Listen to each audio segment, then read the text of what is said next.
From the most trusted names in local news, KDPG Sunday Edition.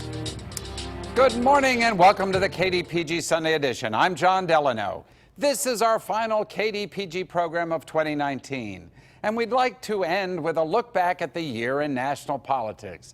It's been quite a year, beginning with a new House of Representatives now controlled by the Democratic Party. And it has ended with that democratically controlled House impeaching President Trump on charges of abuse of power and obstruction of Congress. But a lot happened in between, and we want to get into that with the most senior member of Pennsylvania's congressional delegation. Congressman Mike Doyle represents the 18th Congressional District, covering Pittsburgh and suburbs to the south and east of the city. And we are also joined by Julian Routh, who covers national politics for the Pittsburgh Post-Gazette. Gentlemen, welcome to the show. Mike, it's always good to have you here, Congressman. Good to see you, John. You know, Happy New Year to you. And the same to you. This has been quite a year. The Democrats took control of the U.S. House of Representatives last January, and now we see tweet after tweet after tweet from the President of the United States calling you the do-nothing Democrats. Is it true? Did you do nothing for this last year except impeach the president? Well, you know, John, the president is the master of distraction. This idea that the House Democrats have been doing nothing but trying to impeach this president is a false narrative that he's been spinning ever since it started. The fact of the matter is the House of Representatives has passed over 400 bills that sit over in the Senate. 276 of those bills were bipartisan bills. Some were passed unanimously in the House of Representatives, and they sit over there while Mitch McConnell does nothing but appoint conservative judges and not much legislation. So if there's a do-nothing Congress, it's the do-nothing Senate that continues to allow all those bills that have passed the House, many by bipartisan margins, to sit there.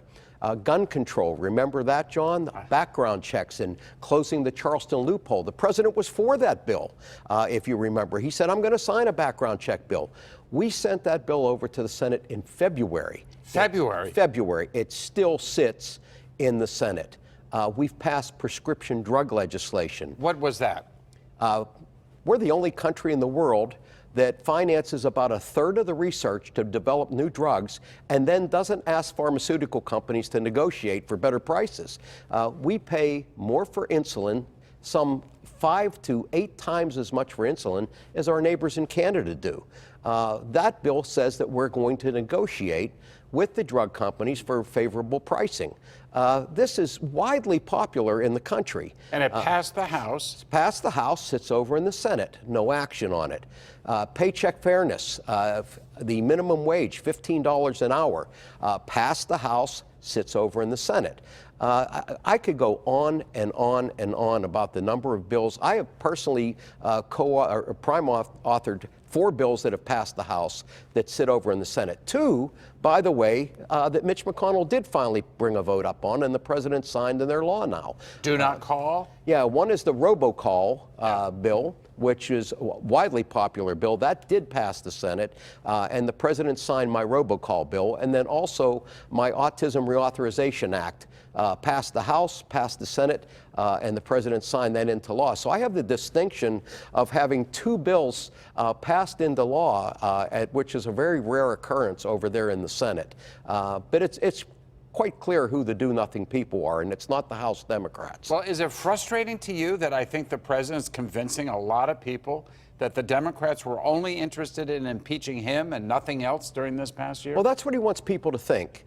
He wants people to think, you know, the work of the country isn't getting done because the Democrats are obsessed with impeaching me.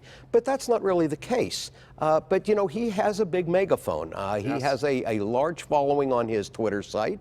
And as we all know, that's what he spends most of his time doing. He gets up in the morning and Twitters away and tweets away, and then the public and the media reacts to that. So that becomes what Americans talk about and what Americans hear. And he's not talking about all the bills that the House Democrats have passed that sit over there in the Senate, where in Mitch McConnell's graveyard. Congressman, beyond the do-nothing Democrats rhetoric, many Republicans and also many Democrats fear that impeachment is going to divide the electorate, divide the country further. I'm not going to ask you whether or not you agree with that exactly, but do you worry about the electoral ramifications heading into 2020 about impeachment, and how do you think that's going to play for someone like yourself? I really don't think impeachment is something that you can think about politically, that you don't poll impeachment. This is a serious issue. This goes to the core of our democracy. The allegation here, which I believe has been proven beyond the shadow of a doubt, is that this president used his office to try to get a foreign government to interfere in our elections. We're talking about an issue that's so serious that this goes to the very core of our democracy, whether we are going to have a democracy or not. There is no way in the world that we can say that's okay, let's not proceed because it might divide the country and we're getting close to an election. We need to make it clear that this is something that can never be condoned or done again. Whatever the I think pale in comparison to the importance of saying that in this country, you don't do that. And in this country, nobody's above the law. The executive branch is a co-equal branch of government with the legislative branch, not a superior one.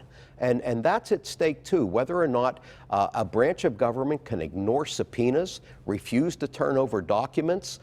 This goes to the very core of whether we're a democracy or not. So I think it's very important that we did what we did.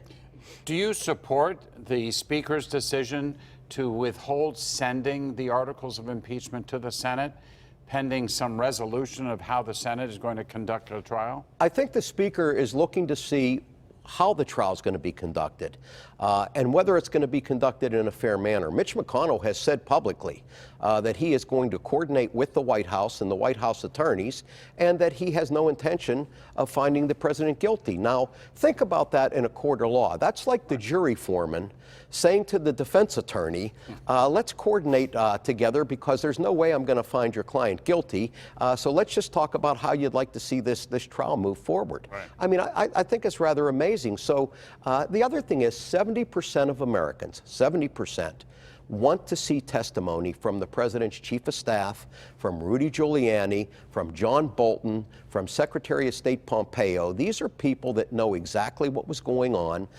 These are the people that Ambassador Sondland, Trump's ambassador, who gave his campaign $1 million, said they were all in the loop. Everybody knew what was going on. And you did try to get them to testify in the House. Right, and they refused to appear. So, you know, when you look at the case and think people who could exonerate this president, his chief of staff, his secretary of state, his national security advisor there and know exactly what's going on, his personal attorney, they could come forward, testify under oath, and clear him. Why haven't they done that? Why won't they testify under oath? I think it's pretty obvious what's going on here. But this president's been a master at distracting the attention from that and talking about process, talking about the do-nothing Democrats, talking about anything except the facts of this case. He most recently talked about him being clipped out of Home Alone in Canada. So, I mean, whatever can just distract the American people from talking about the facts in this case, that's what this president does, and he's good at it. We've seen Senator Lisa Murkowski come out and, express dismay over the closeness between Mitch McConnell and President Trump's team during this. Do you anticipate there being more cracks in the Republican dam? And if so, where are they going to come from? I would hope so. I would hope that every senator wants to see a fair and impartial trial where they hear the facts on both sides. The president's attorneys are going to make, the presentations that are come from the House. I think they want to see witnesses that have direct firsthand knowledge that could speak to what the president was really trying to get done there. I think Mick Mulvaney, his chief of staff, said so on television, what the president was trying to get done. I think when Ambassador Sondland said, he asked Trump directly, what do you want me to do? And he said, talk to Rudy. I think the American people want to hear from Rudy, from Secretary Pompeo, from John Bolton, who said, I don't want anything to do with this drug deal that's being cooked up. This is going to blow up and hurt us all. People want to hear what John Bolton knows. And I think that's only reasonable that we can bring those kinds of witnesses that have direct knowledge to the forefront. might Senator Pat Toomey, who's often positions himself as a moderate, coming from the state of Pennsylvania, you're the head of the delegation down there in Washington. Have you talked to Senator Toomey? Do you think he might be one of those who would join Senator Murkowski in wanting a fair trial? Well, I would hope that he'd want a fair trial. I've not talked to Senator Toomey personally, so I can't respond to that. But I just don't know. When you think about these senators swear a special oath before this trial starts that they're going to be a fair and impartial jury. I don't know how that's possible when the Senate Majority Leader is saying openly that you know, he wants to get this over with quick. He's coordinating with the White House, and he has no intention of finding the president guilty. How is that a fair and impartial trial? Mike, is anybody talking about impeachment? You've been back home. I know it's a holiday week. So I think you're off 2 weeks before you get back there. Do you hear people talking about impeachment, or is it really these other issues that are more important to folks? You know, I think it's really interesting. I had 29 people over to my house for Christmas dinner, all family, nieces, nephews. And there's a diversity of opinion in the Doyle family and my wife's side of the family about this. I think many families find themselves not able to talk about impeachment, depending on what side of that coin they're on, because it's been painted so differently depending on what your source of news is. Right. So you're either seeing this as like a complete hoax, as the president likes to call it, not based on any facts, but because he keeps calling it a hoax and a sham. And if you say something often enough and you don't hear it disputed on the news source you're watching, you tend to think that's the way it is. So I think a lot of people avoid the discussion. A lot of people see this as a process that is rigged now in the Senate, that there's not going to be a fair trial, that we already know the outcome because Mitch McConnell's as much said so. Are you telling me that your baked manicotti cannot smooth over the differences in the Doyle family?